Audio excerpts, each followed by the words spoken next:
Now, you mentioned something else, though, which is besides the expectation. You didn't use this word, but what I think you were getting at is like wounding. So what was the word? Wounding, like they have emotion. People have emotional wounds. Okay. Like maybe they had a shit relationship with their mother, and so now they have shit relationships with their girlfriends. Like that's not an accident. So what I've discovered, and I have a video on this that's forthcoming, is in my own experience, when I was in my 20s, I had this like sixth sense. I could walk into a room full of women and just like be able to pick out the one that I could ride the roller coaster with, because like my emotional wound would resonate in the presence of a complementary emotional wound. And we would get together and we'd find ourselves and it would be very passionate and intense because we were recreating the circumstances that led to the wounding in a misguided attempt to heal the wound. Yep. And we were attracted to that, not because it was good, but because it was familiar. Yep.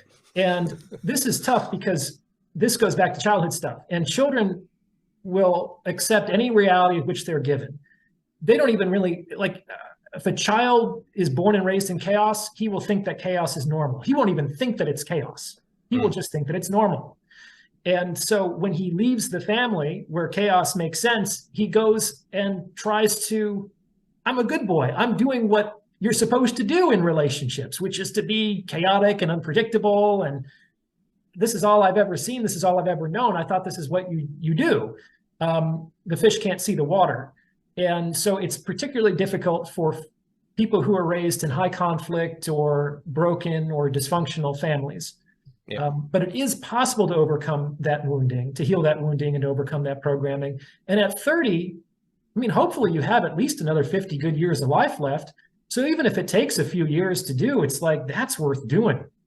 What else are you going to do? Not hopeless. How else are you going to spend your time if not working on this stuff? Yeah, I guess you'd have to take up knitting or something. How are you doing now? Are you still attracted to women based on your wounds? No, because what I found is that as I worked to heal that emotional wounding, okay, so this is the other part of it, which is, so I'd have that sixth sense to the women that I could recreate those dramas with. And then they would get too crazy and I'd think, I just can't handle this anymore. I just want a nice, stable woman. And just like in the romantic myth, I'd find that nice, stable woman and I would be bored to tears. And I would think, I don't feel anything. And so I felt for a long time like I had this terrible choice between what I was really attracted to, but was terrible for me. So something that I didn't really feel anything for, but I knew was like healthy and mature. And neither one of those. Look on your face, appealing. Like, oh, like a good woman who treats me well. What a drag. Well, yeah, if you eat junk food all your life, you think that you know, vegetables are disgusting. But you see how it is. So I had to like try to squeeze up some attraction for some of these stable women, and that didn't work. Or I tried to make the unstable women more stable and mature, and that didn't domesticate them. Yeah. So basically, I had to change me because I couldn't change the women. And as I processed this stuff and healed it, surprise, surprise, my authentic attraction began to change. Like I didn't have to try to be attracted to different women. My authentic desire began to shift, and I started to become attracted to emotionally stable, secure women as I became more emotionally stable and secure. And holy shit, does that solve a lot of problems?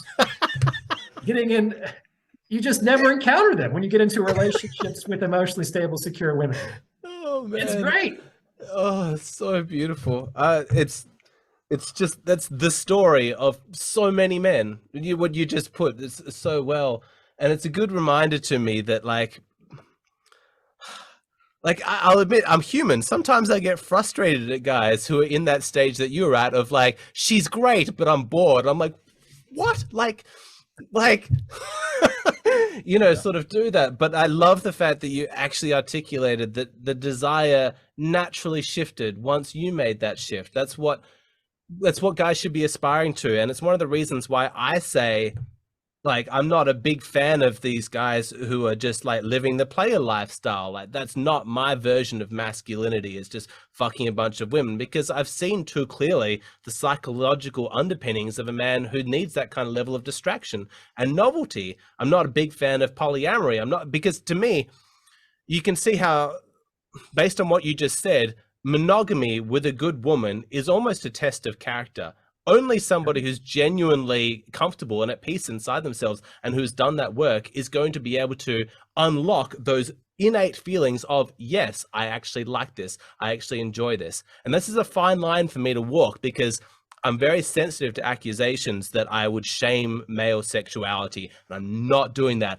I get it. Male brain, new women, different body parts, hugely stimulating. I get the evolutionary psychology of it. I'm never going to deny that. Even me, 13 years into a relationship, a pretty girl comes up on the TV screen, I notice. I get that. But what I'm saying is that that doesn't necessarily trump out the stuff that Dr. Orion was talking about, that natural affection, that natural love that springs up when you're coming from a more emotionally healthy place. Suddenly that drama queen party girl that used to excite you so much, she just looks like a hot mess. You're just like, fuck no, I don't want to touch that. I don't want to get that in my space, my nice, clean, psychologically pure space.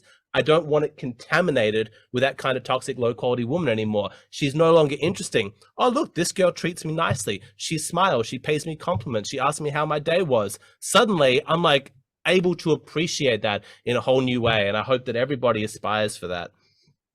Yeah, I think I watched a John Mulvaney stand-up routine. He's a comedian, and I think he opened with, I didn't know that relationships were supposed to feel good. And everybody laughed. And he's like, that's not a joke. That's just an observation. This is the first time I was in a relationship and it improved my quality of life. And that's a life-changing experience for a lot of guys, for sure. It kind of, sorry to jump in, but I really want to make this point. It kind of speaks to the primacy of our psychological need to heal those initial wounds. In that, if you've got a girl in front of you and you could have a romantic connection with her, but subconsciously you're sabotaging it, you're picking fights, you're provoking behaviors, what your brain is trying to do is resolve those emotional wounds that Dr. Orion was talking about from earlier on. And that just says everything, that how big an impact this trauma stuff has on us, in that when choosing between, should we just enjoy the present moment and have nice feelings of love, or should we make this a hell, but it's a hell that's potentially going to heal this deeper hell that's inside me, the brain moves towards this. And so men, don't underestimate it. Men are way too cocky about their mental health. You've probably seen this, like, I'll just go to the gym, I'll just make a whole bunch of money, I'll just fuck enough women, and then that'll solve it. It won't. It won't. You got to take this stuff seriously, because if you don't, when the time comes and you're in front of a good woman, if you haven't sorted your shit out, you'll fuck up the relationship. You'll sabotage it, because your brain so desperately needs to heal this stuff. And I've just seen, sorry for getting a bit worked up, but I've seen so many requests in my Hey Hero, in my Patreon DMs, from guys who have fucked up good relationships because they underestimated how messed up they were inside, that they didn't take it seriously. And so I really, really want men to hear that message, that if you want to have a good relationship in the future, you can't half-ass this. You got to sort yourself out.